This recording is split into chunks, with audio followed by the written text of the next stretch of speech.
Good morning and welcome everyone to the Tennessee Fish and Wildlife Commission meeting, day 2. We a full commission meeting.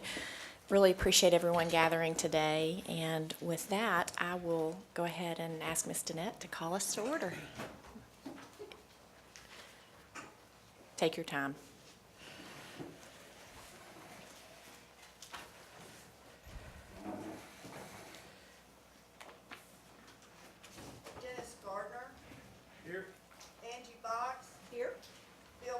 Here.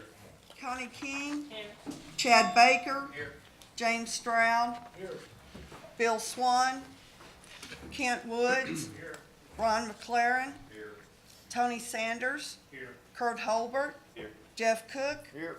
Jamie Woodson. Here. Chairman, we have a quorum. Thank you very much. With that, I'd like to ask Commissioner Holbert to lead us in the invocation and the Pledge of Allegiance. Let us pray.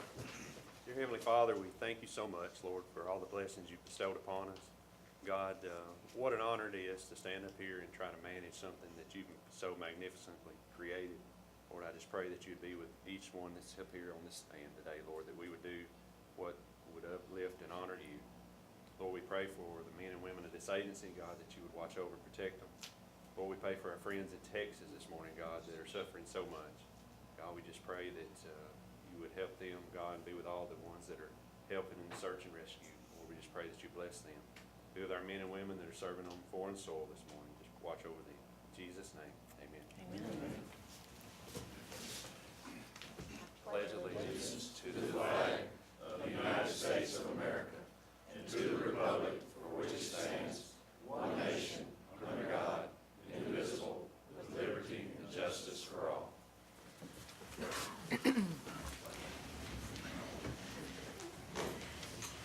Excellent. Want to go ahead and welcome everyone here today. I've got a lot of important partners in the room. I do want to say very quickly, our friend Larry Woody, who works with the Lebanon Democrat, is here today. We're thrilled that you're with us today.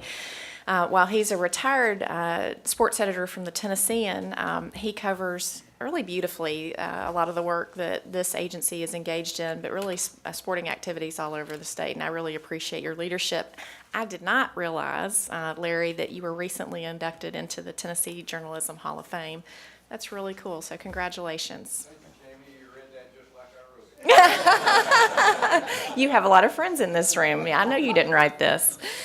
Well, we're really thrilled everyone is here today, and want to just remind us as we go through the business of the day, if we have citizens who are here who would like to share thoughts on any particular measure, we welcome that opportunity. If you make sure that you give your name and welcome that information. Also, you'll direct your comments to the chair, or if a chairman is actually conducting that portion of the conversation, whatever chairman is leading the discussion, we would really appreciate that. Comments will be limited to about 3 minutes. I don't think we're going to have any trouble with that, but would really look forward to y'all's comments and thoughts. For commission members, want to just remind us again to we got a lot of important business, and as we're respecting each other, whoever's chairing a particular moment, just make sure that you get have your opportunity to be heard and are recognized. Really appreciate this opportunity. Would remind everyone to put their mobile devices on silent. Would greatly appreciate that. And if you need to use your device, feel free to step out so we can keep the work of the day moving forward. And with that, we have the minutes before us. Do we have a motion on the minutes? There's a motion by Commissioner Holbert, second by Commissioner Cook. Any discussion on the minutes? Seeing none, all those in favor of approval of the minutes say aye. Aye. Opposed, nay. You adopt. Excellent. So we will keep moving forward. We do have several thoughtful presentations today, and I'll go ahead and recognize Chairman Cook to begin with the. Oh, you're not going to do that. I get to do that, huh? I really appreciate that. Thank you. Excellent. We do have a presentation for the Boating Officer of the Year Award, and would welcome Colonel Moats up to share some information with us about that. Thank you.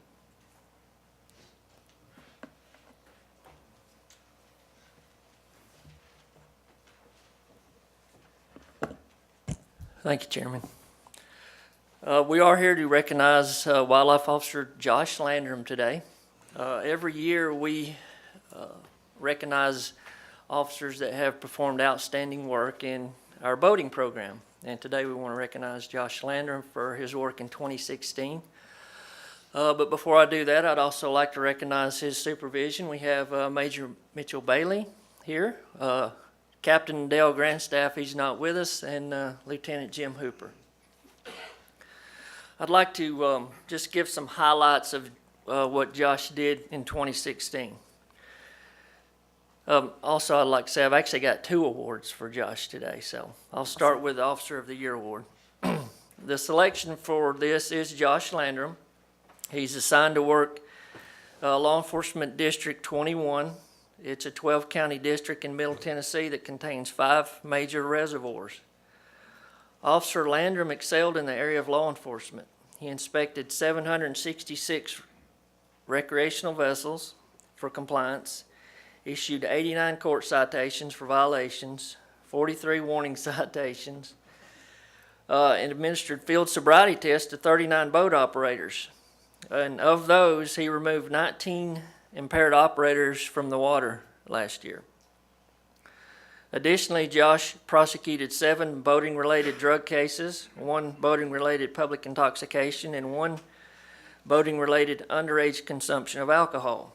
Josh led the state in BUI arrests in 2016 and was recognized by Mothers Against Drunk Driving at their annual Night of Remembrance banquet for his efforts. He's also had access area, fishing, wildlife, WMA inspections that resulted in 114 sportsmen inspected, 3 warnings, 8 citations, and 4 other assists. Josh also worked patrol at 3 major public marine events in the Nashville area and worked with local metro authorities to provide buoys and marking zones at these events. Additionally, Josh coordinated our agency support of the Marine Week in Nashville. This event is the U.S. Marine Corps' largest annual public event, brought more than 700 U.S. Marines to Nashville. Part of the event included 2 air-ground task force demonstrations on the Cumberland River and required TWRA presence there for public safety. Josh was the lead investigator on 5 boating incidents and assisted on several others. He had the task of being the lead investigator on 1 particular fatality incident on Percy Priest Reservoir in 2016. That particular victim went missing on April 2nd after falling out of his canoe and tragically drowning in the view of his 11-year-old son. After numerous search efforts by many agencies and several TWRA officers, this victim has not been located. As the lead investigator, Josh has talked to this family many times about the status of the investigation and handled this difficult situation very professionally by assisting this family as much as possible. In the area of education and outreach, Josh assisted with 3 boater education classes, certifying 35 students as safe boaters in Tennessee, and also assisted with the training of law enforcement officers. He participated in the Nashville Boat Show, conducted 3 public programs, and participated in other public venues throughout the year to promote boating safety. Additionally, Josh participated in a public program at the 5K law enforcement run. He assisted at the Tennessee Outdoors Youth Summit by providing instruction to high school students in the safe operation of boats. In addition to this, Officer Landrum attended several professional training courses in 2016 and also assisted with the training of wildlife officers in boating law enforcement. So his enthusiasm for working has made Josh the District 21 officer for all boating-related activities. One other thing I'd like to commend Josh for actually was an event this year that he was involved in. It was this is a commendation for life saving. This month, on August 6, 2017, around 6:50 p.m., officers Josh Landrum and Jason Shapton were trying to outrun a fast-approaching storm on Percy Priest Lake in the Nashville area. On the way back, they spotted 3 kayakers, one in a fiberglass kayak and a man and a woman each on an inflatable kayak. Josh and Jason stopped to see if they had life jackets. The woman in the fiberglass boat held up her life jacket as the other two individuals on the inflatable kayaks did not have one. In a flash, the wind increased from 12 miles per hour to over 30 miles per hour, turning both inflatable kayaks over, and in an instant, the inflatable kayaks were blown 100 yards away and two people were now in the water without any life jackets. The woman was in the water, waves crashing over her head, and she was struggling, and in Josh's words, I was literally watching the woman drown. The wind was blowing so hard that Josh was struggling to get his boat to the woman. He had to increase his throttle to fight the wind to get close to her, and when he couldn't see her, he turned off his engine. Jason was able to get the boat hook to the woman along with Josh's help, and they were able to get her into the patrol boat. The inflatable kayaks were now 300 yards away, and the man was holding on to the other woman's kayak, but it was clear that he would not be able to hang on much longer. As they got him and pulled him into the patrol boat, as well as the other woman in the fiberglass kayak. Fortunately, all people were saved and boats were returned safely to land. Josh has had training in this. He's been to the National Association of State Boating Law Administrators Boat Operations and Training Program. This is where he learned some of these skills about rescuing people. So in addition to his good work in 2016, we also want to commend Josh for this act this month that he did. So, well, that's it.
Congratulations, and thank you very much, Josh, for your leadership.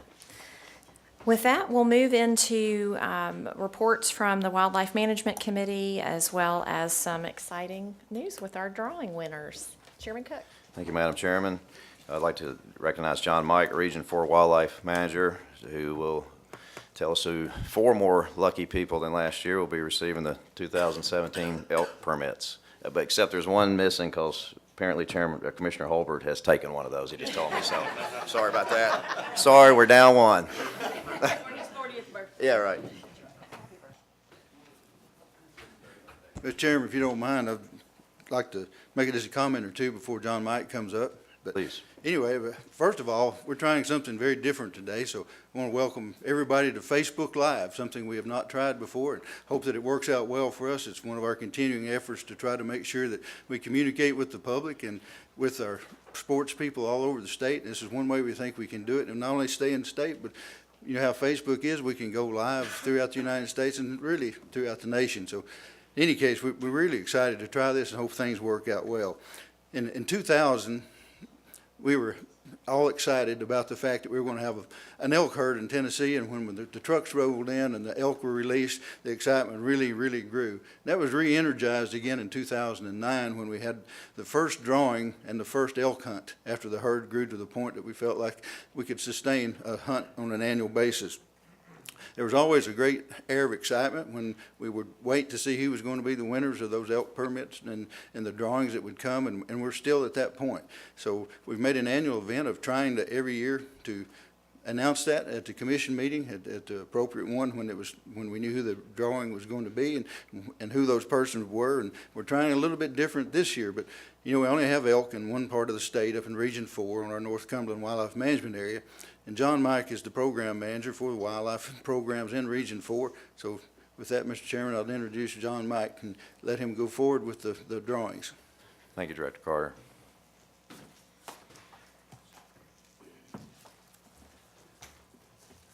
Good morning, Commissioners, and good morning to everyone watching on Facebook. I appreciate the opportunity given me to present the name of this year's permit winners. But before I go into that, I'd like to give a little bit of history, a little bit of background. As Director Carter mentioned, when we first brought in elk, and then in 2009, we started the hunts. When we started the hunts, we started with 5 permits and hunting in 5 designated elk hunt zones on North Cumberland Wildlife Management Area. For those that are not familiar with North Cumberland Wildlife Management Area, it is located in Region 4, which is in East Tennessee. It's basically 190,000 acres in 5 counties. It's the biggest wildlife management area we have in the state. A few points to talk about the expansion of the hunting opportunity. Since 2009, we are now up to 7 archery permits, 7 gun permits, and 1 juvenile permit for a total of 15. Also, there are 7 elk hunt zones on North Cumberland Wildlife Management Area now, and all 7 are open. Additionally, there's opportunity to hunt on private land. Private land is open in counties that are located within the elk restoration zone. So we've expanded quite a bit since 2009 in allowing opportunity to hunt elk. A few points of interest in this year's drawing. We had 8,664 applicants, which is down from last year by a little over 450. Last year we had 9,117 applicants. On the positive side, the auction permit this year went for $13,000. Last year it was $9,000, so basically a $4,000 increase. So some really good points on that one. And without further ado, because everybody's wanting to find out if they're going to be drawn or have their names announced today, I'll go into the drawings itself. I'm going to announce the archery permit winners first. Johnny Lankford Delaney of Chattanooga. Edgar Michael Galloway of Brighton. William C. Harris of Smithville. Jimmy E. Hillard of Maryville. And in East Tennessee, we pronounce that Maryville. So, Brandon T. Metcalf of Greenville. And Matthew Douglas Meyer of Knoxville. And Larry Wayne Rosenbaum of Dixon. This is our archery permit winners.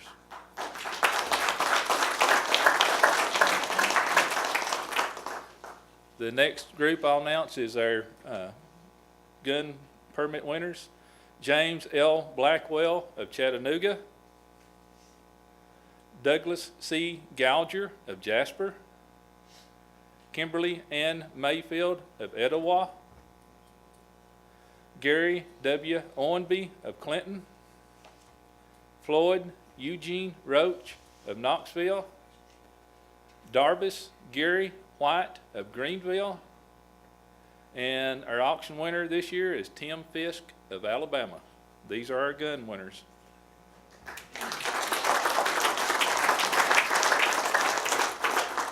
Now, this is the one I always enjoy because I always take time out of whatever I'm doing to try to work the juvenile hunt because it's awesome to see those kids harvesting elk. This year's Young Sportsman winner is Reed A. Johnson of Manchester.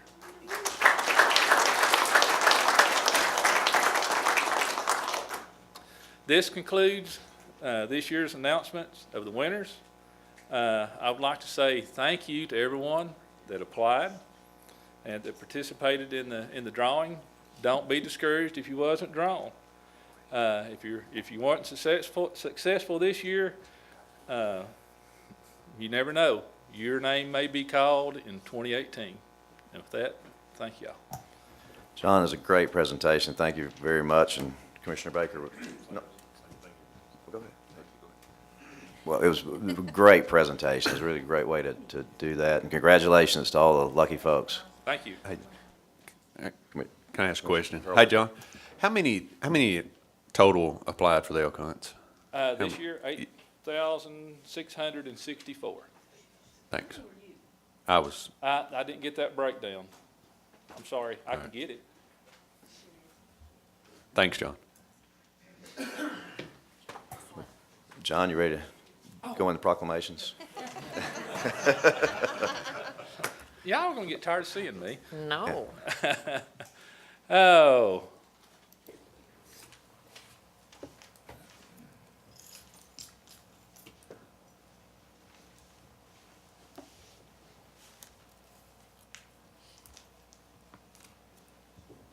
Okay.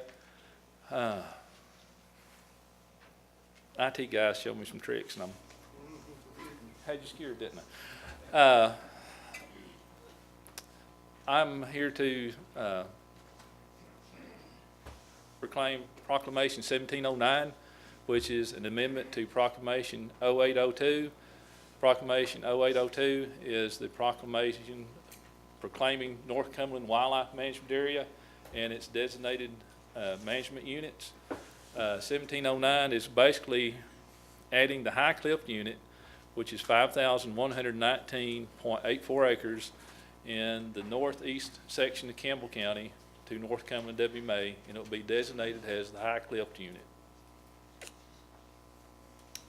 Chairman Cook. Madam Chairman, the Wildlife Committee met and voted yesterday to approve Proclamation 17-09, amending Proclamation 08-02, North Cumberland WMA, and I would make that in the form of motion for approval for the Commission. The motion by Commissioner Cook, second by Commissioner Cox. Is there discussion on Proclamation 17-09? Any discussion? All those in favor say aye. Aye. Opposed, no. You adopt. Thank you. One more. No, I believe that Chief Oh, I'm Goulden sorry. is going to Nope. be joining us. That's it. Thank you. I'm through. Yeah, you're done. y'all. Thank you. Thank you so much, and for our communications team, I think the Facebook Live is just really cool, and I'm glad we're doing more of that. I'd like to recognize Mark Goodland, the Chief of Wildlife and Forestry Division, to discuss Proclamation 17-13. Yesterday, I presented to the Wildlife Committee Proclamation 17-13, which amends Proclamation 17-05, wildlife management areas, public hunting areas and refuges, the hunting seasons, limits, and miscellaneous regulations.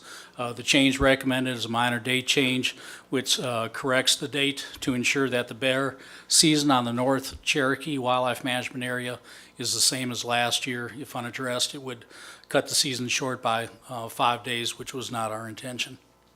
And so we recommend to the Commission passage of Proclamation 17-13.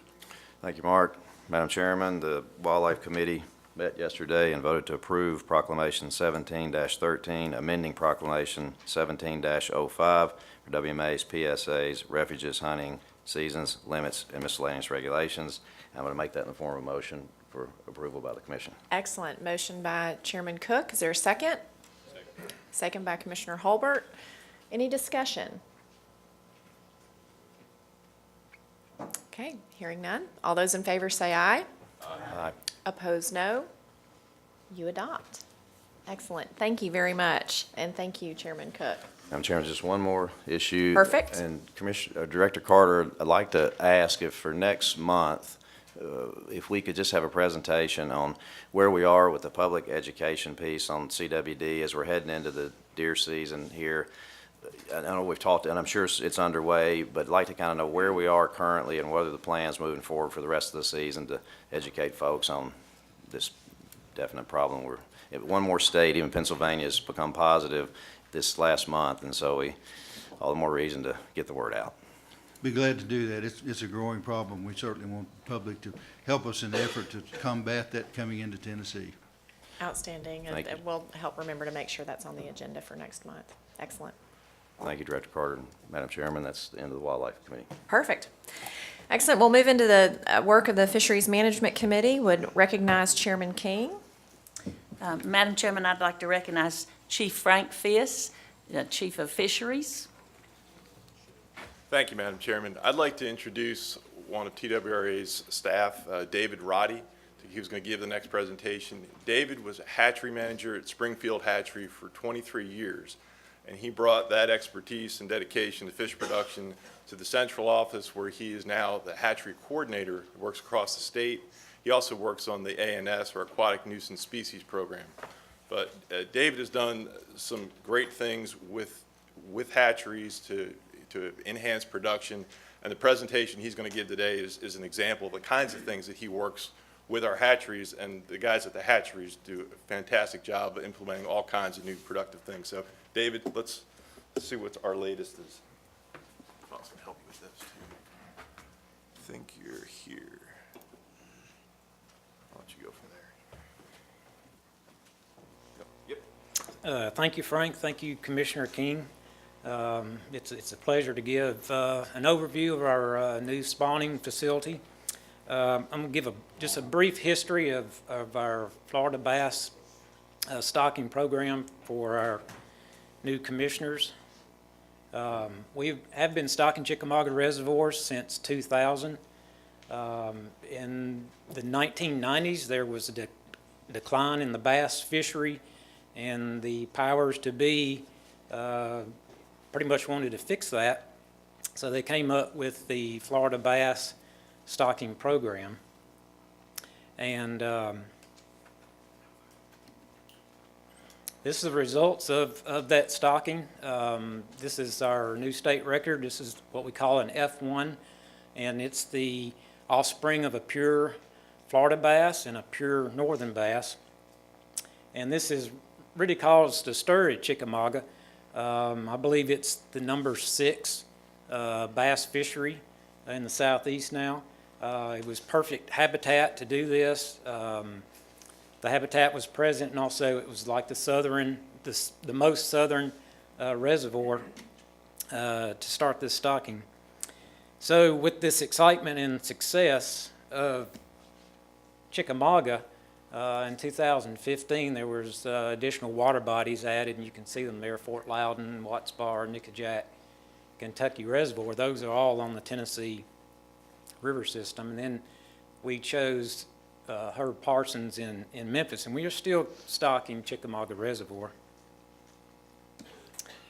So we had a pretty big fisheries meeting to decide where we were going to expand our Florida program, and there was one nervous hatchery coordinator because I was seeing these fingerling numbers add up, and you can see with the new addition we went to 493,000. Luckily we had just expanded the Humboldt hatchery, so I was kind of pretty confident that we could raise them within our state system. A major concern was the fry. On the Chickamauga Reservoir, for many years we were getting 300,000 fry from Texas, and our production percentage is about 56% to 60%. So that's why we needed 300,000 fry. So now we've got an additional 493,000. That equates to about 850,000 fry that we need. And when you combine those two fingerling totals, we need about 1.1, 1.2 million fry. So you can see why I was a little bit nervous. Where am I going to get those fry? So what we've done over the past years, mainly Texas has given us 300,000 fry. At one time, we had them shipped FedEx. That was a disaster. I think in 2001 or 2, they showed up 2 days later. I didn't even open the box. So we started working with Barbara Schaefer, our pilot. And I can tell you that's a very small plane. It's a 2-seater. She can carry about 8 boxes.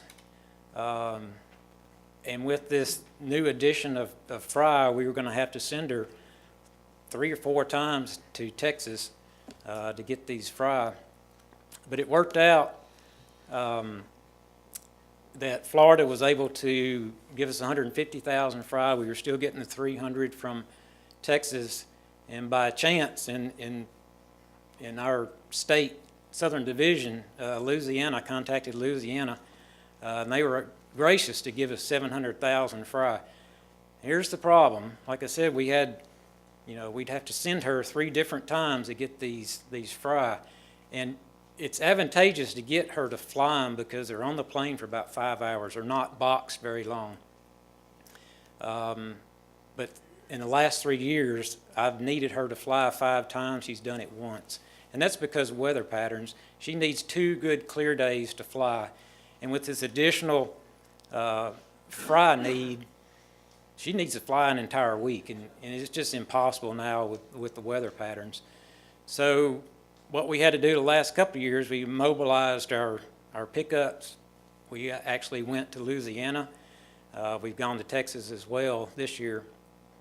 But we're finding out that in that 15-hour trip, the fry don't do as well in our production ponds as she was being able to fly.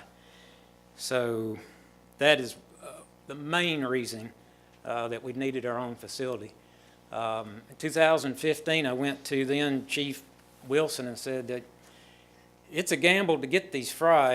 And just a side note, what happened in 2017, our Louisiana hatchery was in a drought. They couldn't even raise the fry for themselves, so we were out 700,000 fry.